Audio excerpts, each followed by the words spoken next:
आज यदि गुरुवार थिला तो सकाळ बेला उठी चिता पकई ठाकुर पूजा करदेली तो सांगने विश्वास कर सकाळ 6टार पूरा वर्षा ढिंगा पूरा गाधे बधे सारी सुखासुखी कर घर भितर ड्रेस तो ऑफिस बाहर बोले तो तापर मुझे पइड पानी पी देती ढिंगा बाजी कहते आज खाया आसेनि बाहर खाइबे मुझे ना धन बाहर खाई देह खराब तुम हो तो मैं रोसे करदेवी कल ठीक अच्छे 12टा भितर यदि करदे खाइबे ना तो फाइनाली मोर रोसे सरीगला 11टा भितर मत भोक लगा मुझे बरा टे छाणी खाईदेवी तो छाणिया गला आसिक शाशुमा फोन कले कहले आगे बोऊ सागर कथा छाणी शाशुमा कौन कहले जानते कहले कौन खाइबे मुझे बरा खाइबी कहते पूरा बरा आसनी मुझे टंकिया बरा कर खाईदेवी तू कौ दिन शिखु आ एडे बड़ पिला मो पुआ तू कौ दिन भलरे बरा कर खाया दबू मुझे कौन बरा जे से 5 टंकिया टंकिया जमी तो बराटा बरा ना से खाइले तो पेट को जीव ना तो कौन कह सांग ठीक कथा कहले ना शाशुमा गोटे किसी जानू ना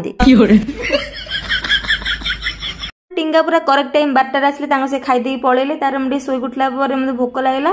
कौन खाइबी कहीकि मक्का था सीझे गोटे कमलाटा खाईदेली तो सांग दिन आग मोर एमती कटिला भिडियो भल लगे निश्चित सब्सक्राइब कर।